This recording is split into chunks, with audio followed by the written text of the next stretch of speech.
আসসালামু আলাইকুম। আলহামদুলিল্লাহ। সাময়িক কিছু অসুবিধার জন্য আমি আন্তরিকভাবে দুঃখিত। প্রায় অনেকদিন পরেই আপনাদের সামনে একটা বিষয় নিয়ে আলোচনা করতে আসলাম, যে আমি আগেই আপনাদেরকে বলেছিলাম হাঁসের রোগবালাই সম্পর্কে এবং ঔষধ সম্পর্কে বিস্তারিত ভিডিও সামনে তুলে ধরবো ইনশাআল্লাহ। আজ থাকছে বিস্তারিত ভিডিও। ভিটা3 এটা হাঁসের ভিটামিনের ঘাটতি পূরণ করে থাকে। বিভিন্ন কোম্পানির হয়ে থাকে, তবে আমি একমি কোম্পানিরটা ইউজ করি। হাঁসের বয়স 10 দিনের পর থেকে এই ভিটামিনটা খাওয়ানো শুরু করতে পারেন। তারপরে আসি ফাস্টভেট। হাঁসের জ্বর প্লাস ব্যথার জন্য এই ওষুধ মারাত্মক কাজ করে। হাঁসের ভ্যাকসিনেশন করার পরে হাঁসের গায়ে কিন্তু প্রচন্ড পরিমাণে ব্যথা থাকে, যা এই ফাস্টভেটের মাধ্যমে রিকভার করা সম্ভব। এবং বৃষ্টির দিনে যে ঠান্ডা আবহাওয়াটা তাদের গায়ে লাগে, অনেক হাঁসের ঠান্ডা লাগে এই সময়, তখন ফাস্টভেটটা অসাধারণ কাজ করে জ্বরের জন্য। হাঁসের আরেকটি গুরুত্বপূর্ণ রোগ, সেটা হচ্ছে চুনা পায়খানা। নিয়মিত চুনা পায়খানা অথবা সবুজ পায়খানার জন্য হাঁস কিন্তু মারাও যেতে পারে। সেটা থেকে পরিত্রাণ পাওয়ার জন্য ডক্সিএভেট খুবই গুরুত্বপূর্ণ একটা ঔষধ। ডক্সিএভেটের গুরুত্ব আমি বলে শেষ করতে পারবো না। অবশ্যই চুনা পায়খানা হলে এই ওষুধটা প্রয়োগ করতে পারেন। হাঁস বলেন কিংবা মুরগি বলেন, সবার একটা গুরুত্বপূর্ণ রোগ হচ্ছে ঝিমানো।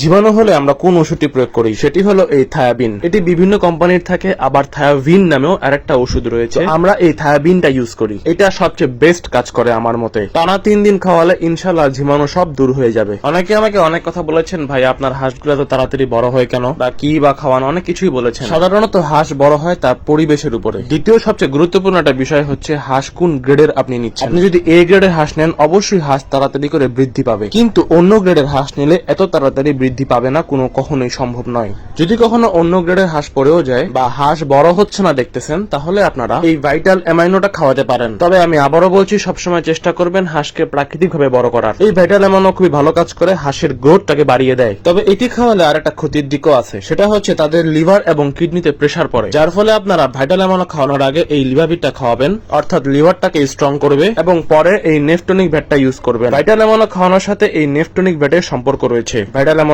খাওয়াইলে অবশ্যই এই নেফটনিক ভ্যাটটা ইউজ করবেন, মাস্ট বি। এতক্ষণ আমি যে ওষুধগুলোর কথা বললাম তা আমার নিজস্ব ব্যক্তিগত অভিজ্ঞতা থেকেই আমি বলেছি, এবং আমি এগুলো খেয়ে প্রমাণ পেয়েছি দেখেই আপনাদের সামনে তুলে ধরেছি। তবে হাঁস পালনের ক্ষেত্রে সবসময় একটা জিনিস মাথায় রাখবেন, হাঁসের পর্যাপ্ত পরিমাণে খাবার প্রাকৃতিকভাবে হাঁস যদি পর্যাপ্ত পরিমাণে খাবার না পায়, তাহলে আপনি লোকসানের মুখে পড়তে পারেন। প্রাকৃতিকভাবে খাবারের মধ্যে পড়ে নদীর খাবার বা ধান চাষের জমিবাড়ির খাবার, অথবা পুকুরে মুক্ত অবস্থায় হাঁস পালন করতে পারেন। এই ছিল আমার ব্যক্তিগত মতামত। আমার ক্ষুদ্র জ্ঞানে বা জানার মধ্যে ভুল হতে পারে, আমার ভুলটাকে অবশ্যই আপনারা শুধরাই দিবেন, এবং অবশ্যই আমাদের ব্যবসার জন্য দোয়া করবেন। আল্লাহ যেন আমাদের ব্যবসায় বারাকা দান করে। বর্তমানে আবহাওয়ার সাথে যে পরিশ্রম করে হাঁসগুলো পালন করা হচ্ছে, তা যেন আমরা এবার ন্যায্য মূল্য পাই, এটাই আপনাদের কাছে দোয়া থাকবে। আসসালামু আলাইকুম ওয়া রাহমাতুল্লাহ।